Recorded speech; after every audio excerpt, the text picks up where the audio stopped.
Hello again and welcome back to the channel. So today I'm checking out the Cobra, Ultimate Cobra bat from Super 7. I picked this guy up from the Big Bad Toy Store. I think I paid $200, something like that, American dollars for the entire the entire first wave, which is 4 figures, which is Cobra Bat, Cobra Commander, Duke and Snake Eyes. Check out my Snake Eyes review if you're interested. So taking a look at the packaging, this nice big Cobra embossed motif on the front, bat on the side, and on the back embossed G.I. Joe. Super 7 always go all out with their ultimates. The packaging is so nice. And then there we are, the bat himself. So loads of accessories. On the back there is a bio, the Cobra Bat, Battle Android Trooper, and then some screens from the animated TV show. So let's open him up and take a look. Okay, so here he is out of the packaging with all of his accessories. And as you can see, he comes with a ton of accessories, including his backpack, one laser rifle, a laser pistol, his flamethrower hand, his laser cutter hand, his claw, a battle damaged additional head, a battle damaged neck, a battle damaged arm, an electrical damage effect, 2 trigger finger hands, 2 open gesture hands, and the 2 fisted hands on the figure. So let's take a closer look at some of these accessories. So starting off with the additional head. Let's just pop that off. We'll have a closer look at the default head in a moment. Oop. So this is his battle damaged head. And look at it, it is proper messed up. It's got the sparks coming out. This is attached, at least I think it is. Not gonna risk trying to pull it out. And that just pops right in.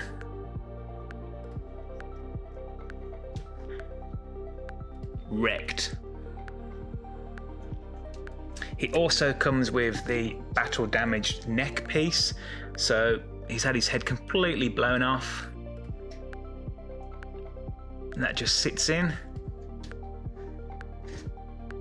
That's a really cool effect. If you could afford more than one of these troopers, I guess you'd definitely have one like that.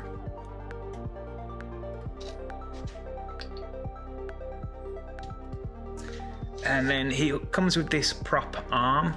This obviously doesn't attach to the figure. It is completely solid. The other hands are a more pliable plastic. So you can see here, it's articulated at the wrist, but also the fingers are a softer plastic. So you get the accessories in. That's not the case here, and that's not an issue because you're not going to use this on the figure. It's pretty much just a prop. You just have it laying around. And then he comes with this battle damaged effect. So this is just almost like a translucent plastic, and as I understand it, you can take this chest piece off and pop it in. So there is just underneath his belt buckle a little tab just here. I remember struggling with the other bat. Oh, that one's a bit easier. Take that off. And then this just plugs straight in to give it an extra damaged effect. And the backpack. So this is the same as what we saw with the exclusive, just a different color. He has these brackets on the back and that just pegs into the shoulders here. But it also has these peg holes for the additional hands. So I think this one is the flamethrower, I'm not sure, or it could be the laser cutter, but that can just pop straight in. Man, that's tight. That's what she said. Jeez, that's really tight.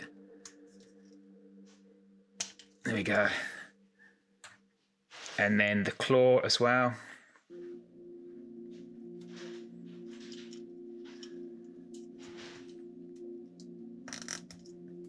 And finally, I think this is the flamethrower. If not, this is the laser cutter. That one can just go in as well, like so. And then that just pegs, let's just move his head for a sec, just pegs into his shoulders.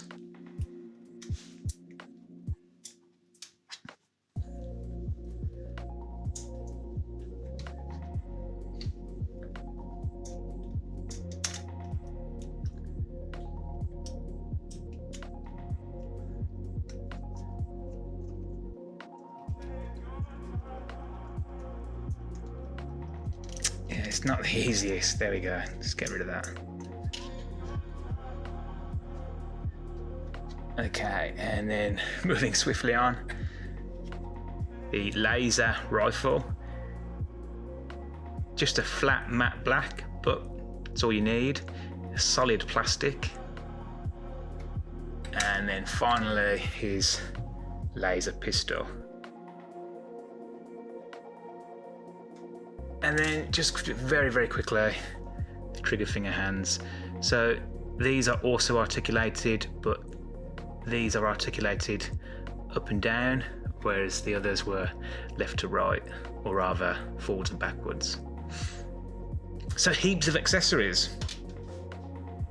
Okay, so let's take a closer look at the bat actually in hand. So something which I really like about the Ultimate figures is this nice, clean, matte finish that they have. Quite a simplistic look, but that really appeals to me. He does have a bit of weight to him as well. And before we get into the articulation, let's do a quick comparison with the San Diego Comic-Con exclusive bat. So you can see straight away that the head sculpts are the distinguishing feature. Obviously the colour scheme, that goes without saying, but the head sculpts are completely different. Other than that, they are, for all intents and purposes, the exact same buck, the exact same figure. This one did come with some exclusive accessories, but apart from that, they are the same. And that really isn't a problem. I imagine we're probably going to get a Crimson bat, a Python Patrol bat, and a few others. We've even seen that there's an Arctic bat on the way in the classified line, so perhaps Super 7 will do something similar. It'll just be a case of repainting them, and yeah, there's no problem with that at all. This, after all, is an army builder. So in terms of articulation, if you're not familiar with Super 7's Ultimate figures, you may be a little bit surprised. The articulation is not as good as, say, a classified figure, but it is still pretty good. So he has a complete ball joint here for the shoulder, so you get full rotation.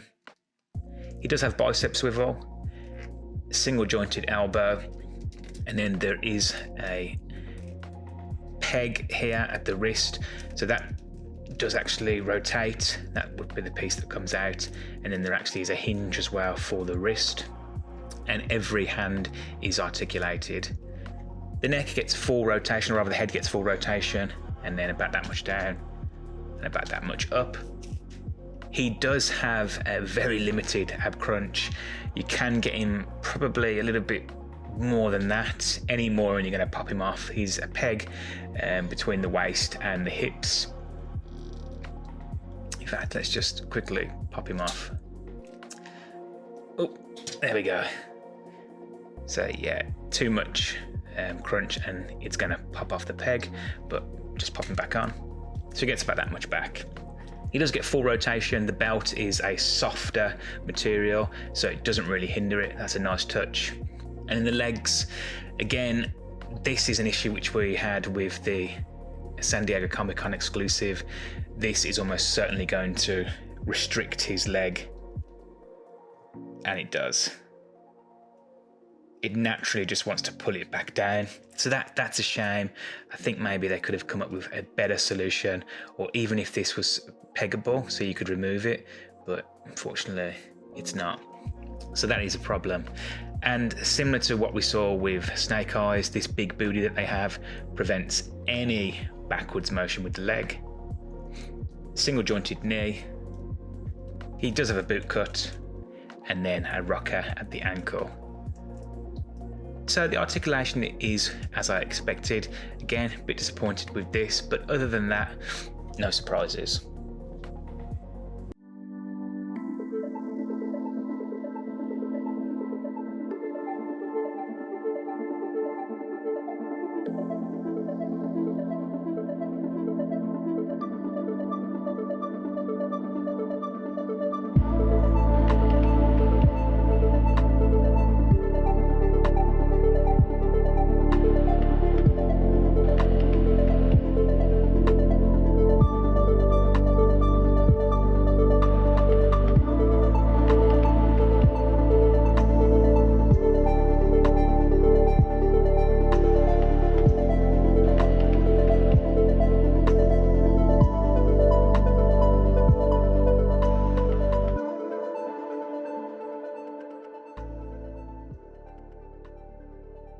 Okay, so my final thoughts on the Ultimate G.I. Joe Cobra Bat from Super 7.